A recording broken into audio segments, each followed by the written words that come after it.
Uh, Good morning.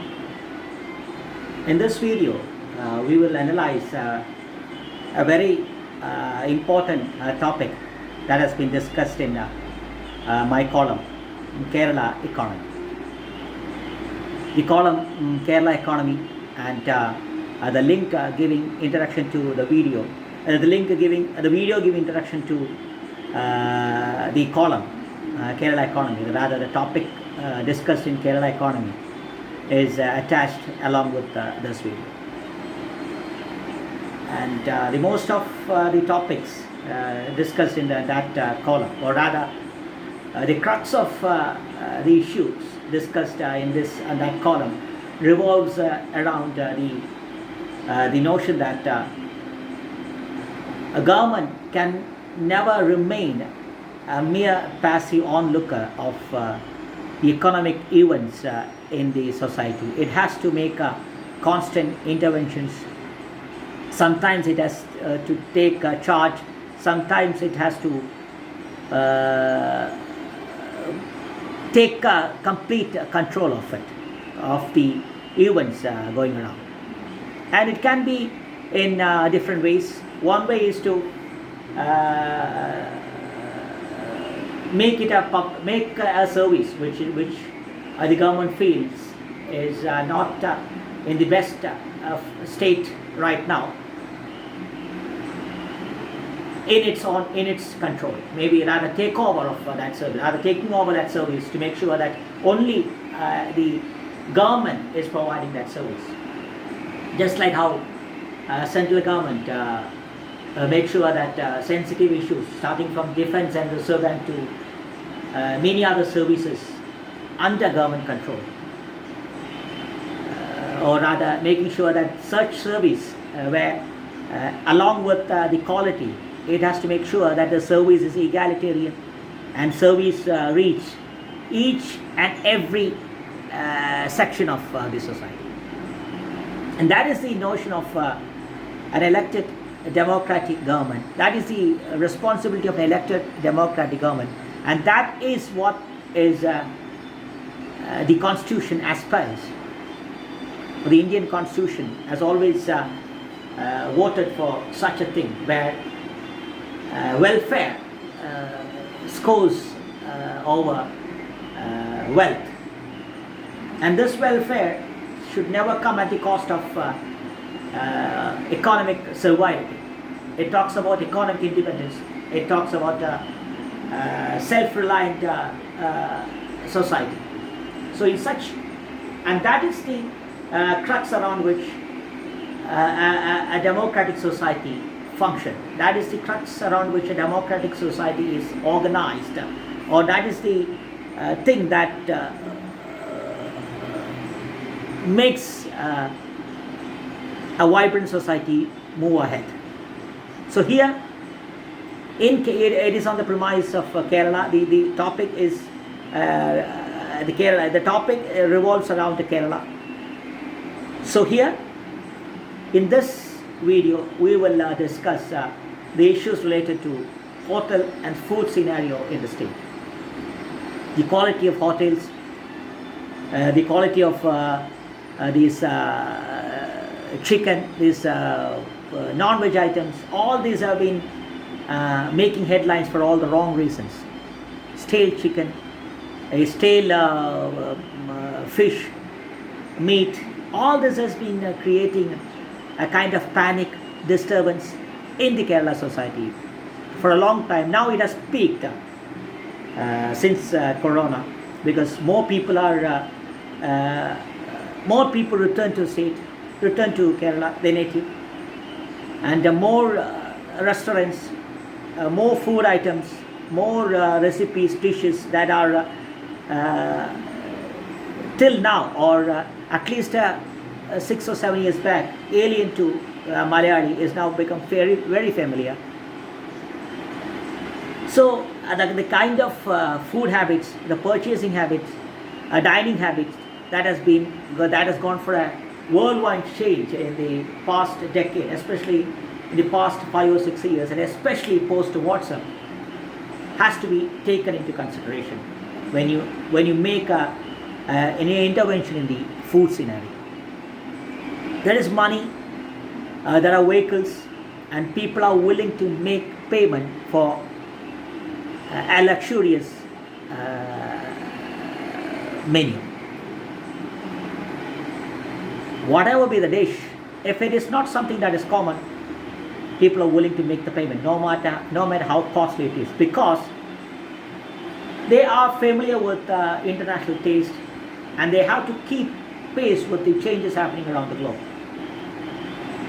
There is WhatsApp, there is Facebook, so there is no escape from the temptations of accessing the very best. But how come it is the very, very best? Is it the best quality, or are you served with the very best quality, the best hygienic food? That is where the issue starts. Chicken, I mean, that is something that is disturbing and almost nauseating, because these meat is found to be, I mean, there's no way to describe. It is more than years since this animal died, and you still serve it as the most tempting hot dish. So where come the checking? Where come the inspections? There is politics, there is money, there is muscle power. So it's not easy to interfere in that aspect, or that field, or that area, because the inspections, the constant health, the constant quality checking, nothing is happening in the prescribed regular format, or rather the necessary format. So the next thing is an economic initiative, with a big noble initiative to make sure that the best service is provided to the citizen, the consumer, at the best possible price. So leave apart the controversies surrounding the health checkup, hygiene checking, all these things. Just get straight into the economic aspect, or rather the more real aspect, not the peripheral aspect, more direct aspects. How can we make sure that people who have lost their jobs, but who are exposed to the best quality food, who are experts, many of them are expert in making the most luxurious, most tempting dishes.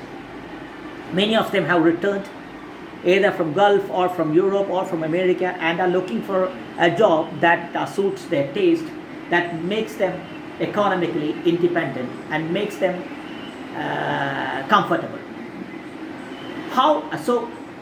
So that brings up the first possibility for the government. Let's bring them into the mainstream through a government initiative, just like Indian Coffee House. Let's just like Kudumbashree. Let's make sure that a new food network, from chicken stalls, from fish market to hotels, run by government, where these people are either maybe not, I don't know, these technical aspects has to be discussed by experts. Can they be employed as a regular government servant, or as someone else who is assisted by government? These things have to be discussed by experts. But the first thing is government control, or government a hotel network which is taken over by government, not a complete taking over of private hotels. A parallel hotel network run by government across the state, at least in every 5 or 6 kilometers. A hotel network where government employ the service of people in this field who are looking for a job. Make them entrepreneurs, make them chef, make them do the things they love. And when you have a government controlled, the government certified working atmosphere, these people feel safe. These people will make sure that they give quality service to the consumer, and this consumer is the citizen. So we are talking about citizen rights, where people have been denied the right for good food, hygienic food, and people who serve them bad food are not considered as criminals in the society. So that is where the issue starts. First thing is the lack of awareness of rights by an educated Kerala citizen. People who make opinion on everything in the social media, they are not aware that right to quality food is a constitutional right which cannot be denied by anyone. He has to, and there are some rules which came up in the last few years, which was where everyone must be familiar. Each and everyone is familiar, because the cooking area must be visible for everyone. If it is not near where people eat, make sure that the cooking area the kitchen is being displayed through a TV or something else, to make sure that people can always the camera, TV, surrounding TV, where people can have a glance and make sure that the kitchen is hygienic and people are preparing it, are doing it in the best quality, or doing it in the best possible way. This is a kind of quality checking that has to be constantly monitored, and that has to be made sure that this service has to be provided. Just like the meter or the auto rickshaw meters, people have just forgotten that this is their right. They must enter a room where there is no admission. They must enter a kitchen where there is no admission no admission board is placed, and ask them that this is not the way to do it. We are supposed to enter and check how you make food. Just remove that crap, no admission board. This is the right of citizen, and if this right, people are not aware of this right, or people are not bothered about this right. Malayali, who calls himself the most hygienic person in the world, if people are not aware of this service, make sure people are taking care of their own rights. And that is the thing that I'm talking about. The first thing is economic aspect. You are employing a good section of people into a job which they are familiar, which they are comfortable. There are jobs created by an elected government. That is welfare. Next, you are providing these services to the consumers, and these consumers are your citizens. You are providing these services to your citizen at the best possible rate, or the most affordable rate. So two important things have happened. You are given the job, and you make sure that quality service is provided. So next we come to that spillover effect. This and the third thing, and this spillover effect starts from what I told before. This quality checking measurements, this rights of government, this rights of citizen has to be displayed in these hotels run by government. People's right has to be placed on the front of the hotel, and apart from that, this no admission boards has to be removed.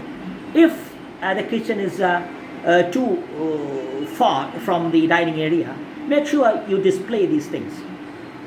So what happens is that when people frequent these hotels, they become familiar with their rights. This has to be done in every hotel. People will think of like that. People will surely think. Then when they go to a private hotel, when they go to some other hotel, they will talk about this. Why are you placing a no admission board? Why there is no TV? When I go to that government hotel, this is not the way. We get a better rate, we get a hygienic food, we get people use gloves there, we get hot water. All these things, all these rights, all these things about hygiene are constantly discussed by public. And apart from that, you see these YouTube, Facebook reviews. When these YouTube, Facebook reviews come, and when these government hotels get run hotels get a mileage, it makes a pretty different scenario. Not just hotels, everything, they include this food, is fish, meat scenario, highly contaminated scenario, chicken stalls.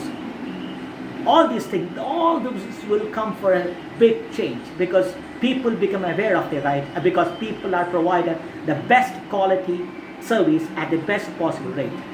Apart from that, it is run by government, and you make sure that many people, plenty of people get job, and plenty of people will become self-reliant.